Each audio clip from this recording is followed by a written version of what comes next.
आज हम लोग केमिस्ट्री का चैप्टर 2 को कंटिन्यू करेंगे, जिसका चैप्टर नेम है एटॉमिक स्ट्रक्चर। आज इसमें हम लोग 3 टॉपिक कवर करेंगे। फर्स्ट टॉपिक हमारा होगा discovery of proton, second topic है हमारा डिस्कवरी ऑफ न्यूट्रॉन और थर्ड टॉपिक है एटॉमिक मॉडल को आज हम कवर करेंगे। सबसे पहले हम लोग पढ़ेंगे डिस्कवरी ऑफ प्रोटॉन। प्रोटॉन का डिस्कवरी किसने किए थे? Proton discover by the Goldstein with the help of anode रे एक्सपेरिमेंट और कैनाल रे एक्सपेरिमेंट। प्रोटॉन का डिस्कवरी गोल्डस्टीन के द्वारा किया गया था। कि किसके हेल्प से? एनोड रे और कैनाल रे के हेल्प से। प्रोटॉन पर कितना चार्ज होता है? चार्ज ऑन प्रोटॉन 1.6 गुना 10 के पावर माइनस 19 कूलम। उसी प्रकार अब हम प्रोटॉन पर मास जानेंगे कितना होता है। 1.67 गुना 10 के पावर माइनस 27 kg। अब हम स्पेसिफिक चार्ज ऑफ प्रोटॉन निकालेंगे। E/m स्पेसिफिक चार्ज को डिनोट किया जाता है E/m से। हम पहले चार्ज को रखेंगे, डिनोमिनेटर में हम लोग मास को रखेंगे। अब हम कैलकुलेट करेंगे तो हमारे पास जो वैल्यू आएगा वो होगा 9.58 गुना 10 के पावर 7 कूलम kg इनवर्स। अब हम लोग स्पेसिफिक चार्ज ऑफ इलेक्ट्रॉन और प्रोटॉन को हम लोग कंपेयर करेंगे, देखेंगे कि किसका ज्यादा होता है किसका कम होता है। तो हमारे पास इलेक्ट्रॉन का ज्यादा होगा देन प्रोटॉन का E/m। अब हम लोग एनोड का कैरेक्टर जानेंगे। फर्स्ट कैरेक्टर है हमारे पास, unlike cathode ray mass of positively charge particle depend upon the nature of gas present in the cathode ray tube. These are simply the positively charged gaseous ion. ये इस कौन सा gas fill किया गया है और इलेक्ट्रोड किस nature का है, इसे कोई मतलब नहीं होता था, क्योंकि कैथोड रे डिपेंड ही नहीं करता था गैस पर और इलेक्ट्रॉन के नेचर पर ऐसा एनोड रे में नहीं है। एनोड रे और कैनाल रे डिपेंड करता है कि कौन से गैस फिल किया हुआ है ट्यूब में।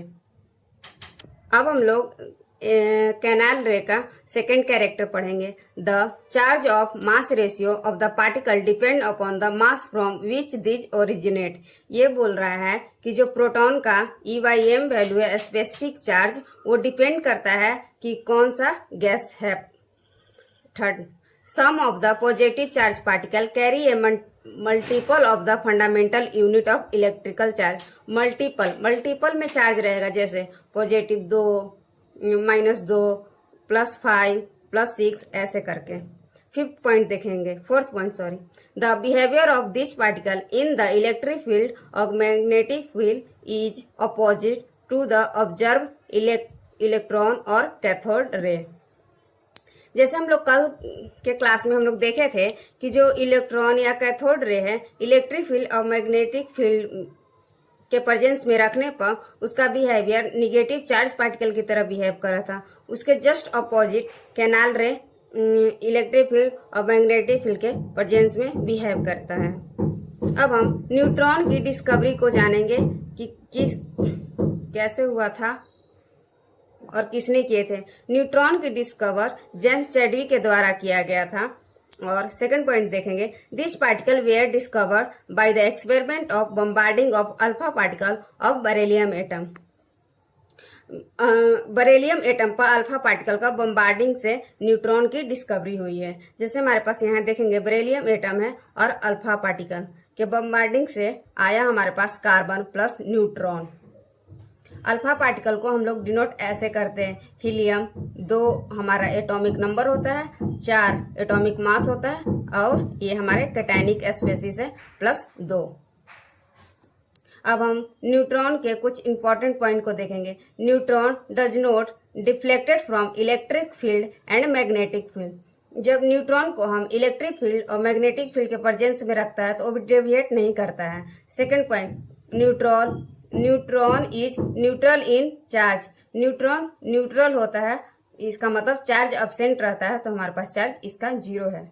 अब हम लोग नेक्स्ट पॉइंट को देखेंगे। Mass of neutron are almost equal to the mass of proton. जितना प्रोटॉन का मास होता है इक्वल होता है न्यूट्रॉन के मास से। जैसे हम यहाँ पर देखेंगे मास ऑफ न्यूट्रॉन 1.67 गुना 10 के पावर माइनस 27। चार्ज देखेंगे, न्यूट्रॉन न्यूट्रल इन नेचर होता है, यानी चार्ज अब्सेंट होता है तो 0 है। अब हम E/m वैल्यू निकालेंगे न्यूट्रॉन का। स्पेसिफिक चार्ज ऑफ न्यूट्रॉन ये हमारे पास चार्ज 0 होता है, मास 1.6 गुना 10 के पावर माइनस 27 होता है, तो इसका कैलकुलेट करेंगे तो वैल्यू हमारे पास 0 आ जाएगा।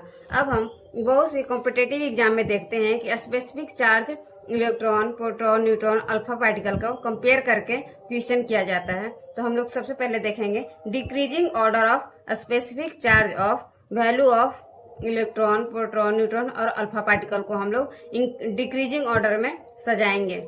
जैसे कि हम लोग पीछे देखें कि इलेक्ट्रॉन और प्रोटॉन को E/m वैल्यू का कंपेयर किए तो इलेक्ट्रॉन का ज्यादा था देन प्रोटॉन का।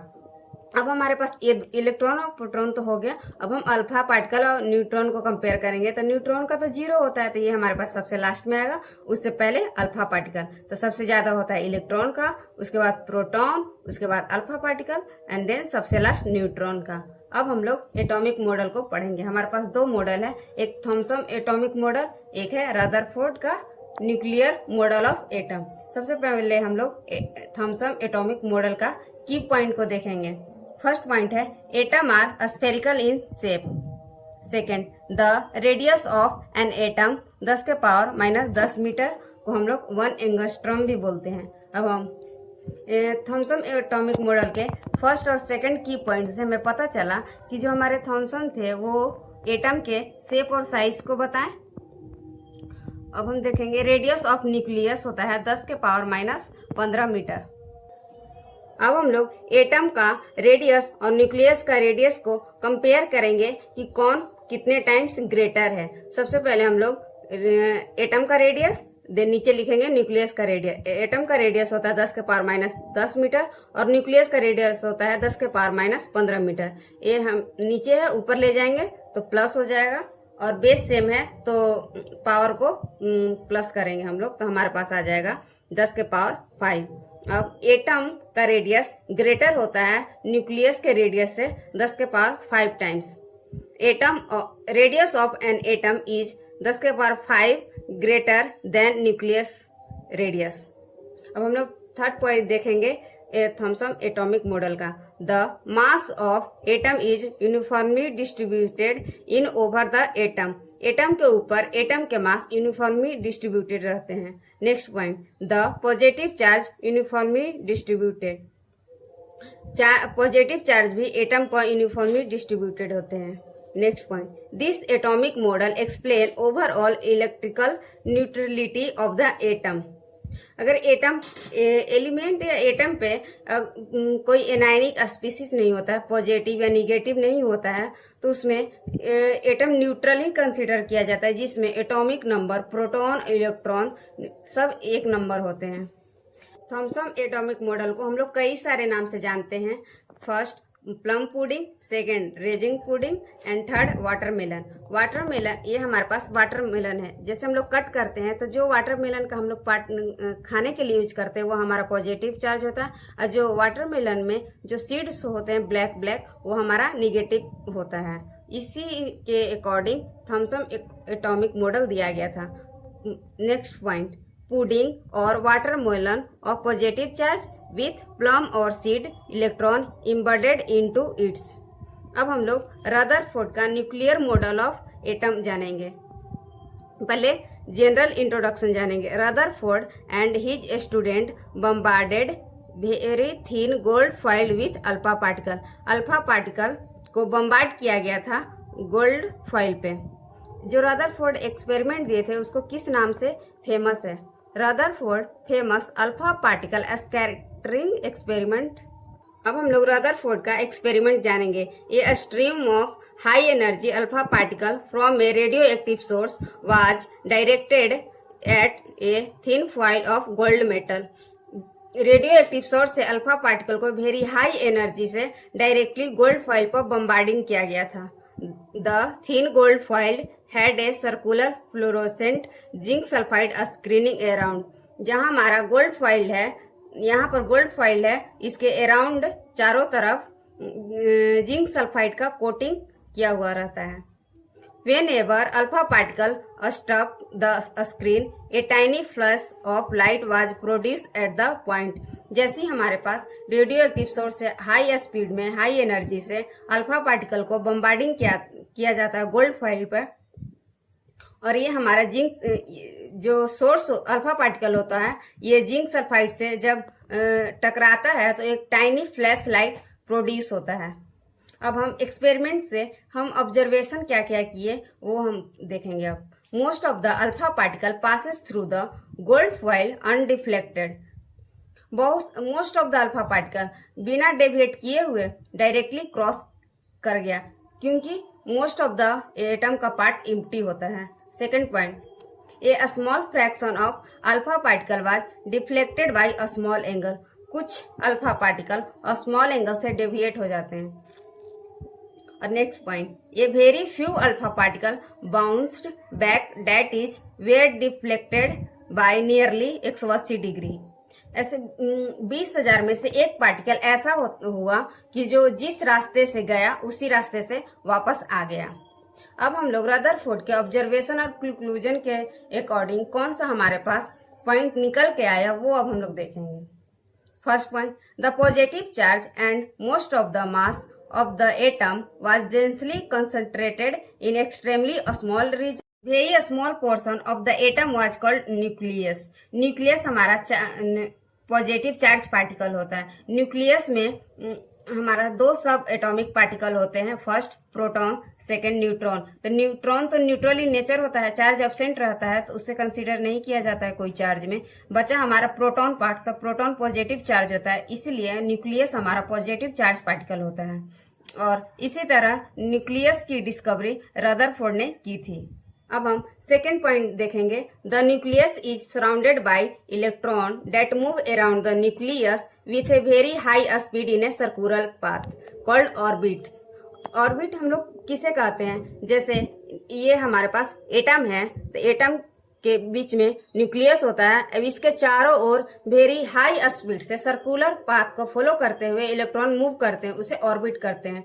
जो हमारे पास न्यूक्लियर मॉडल है वो सोलर सिस्टम को रिजेंबल करता है।